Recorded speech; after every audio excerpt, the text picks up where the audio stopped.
This clip is taken from my brand new online course, George's Genius. More details later in the video. So when you're looking at putting melodies into a solo, you can either try and determine the tune of the song, or you can improvise these new tunes. You really just need to sit down and figure out where your fingers are going to stretch and see what you can come up with.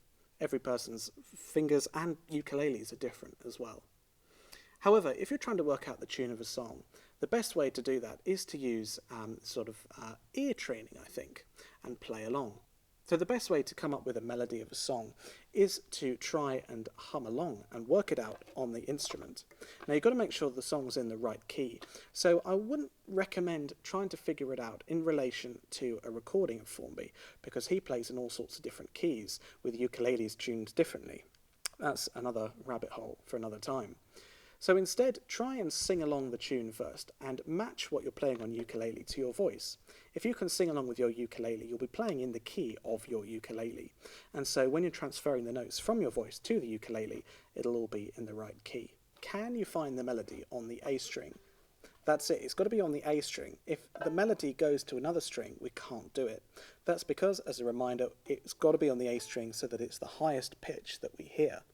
So let's take, for example, Mr. Wu, Chinese Laundry Blues. How does that go? Well, first of all, we need to play it along on our instrument. Oh, Mr. Wu, what shall I do? I'm feeling kind of Limehouse Chinese Laundry Blues. Let's take that phrase first of all. What's the first note, now that we're in tune with our ukulele vocally? Oh, Mr. Wu. So we've got that note, oh, Mr., appearing 3 times, and then it goes down in pitch, woo, oh, Mr. Woo. So let's find that melodically.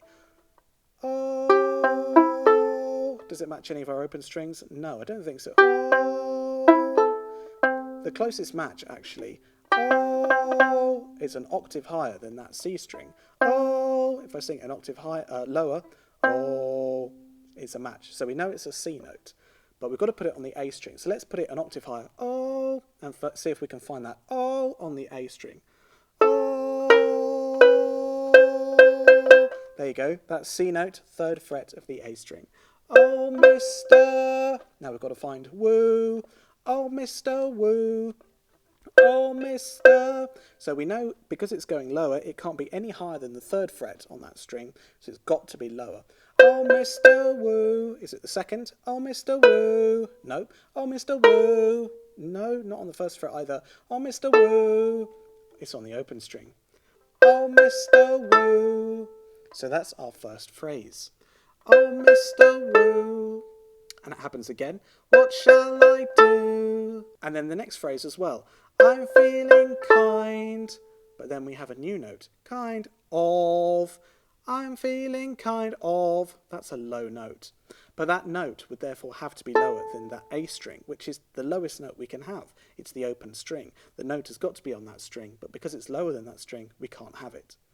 Just for reference, it's actually this F here. I'm feeling kind of Chinese Limehouse. We go between an A and an F. But again, we can't have that F, which means we'd have to just play the chords as they're written for this section. But up until this point, because we found the melody on the A string, we can incorporate it into the chords. So what are the chords? We've got an F, and we've got our melody, oh, Mr. Woo. So we can simply put our F and our melody together and play an F with a finger on the 3rd fret, and then take it off for woo. Oh, Mr. Woo.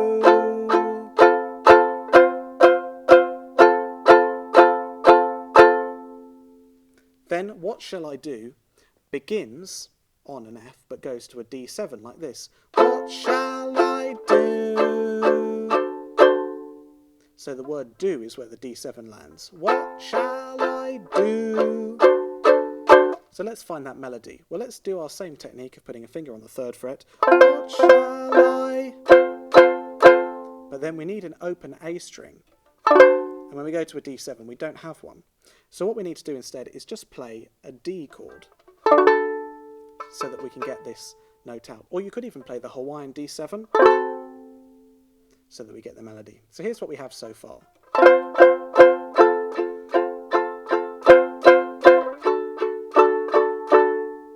And then we're going to put our finger back on the 3rd fret for I'm feeling. And then we just have to go into the chords.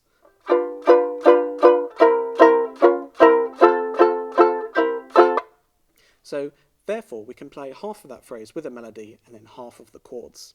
And remember, we're playing a melody with these down strums, but when we're just doing chords we can use the split stroke. So we get this kind of phrase that's in 2 halves. One is a more melodic half and then the other half is the split stroke half. Here's how that sounds.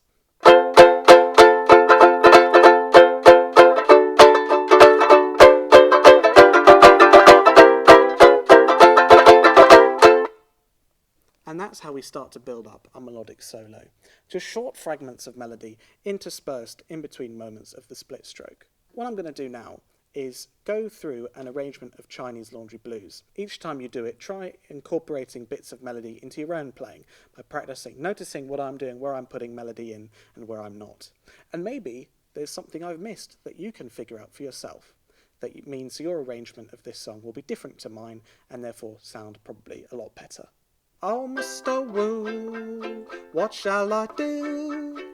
I'm feeling kinda Limehouse Chinese laundry blues.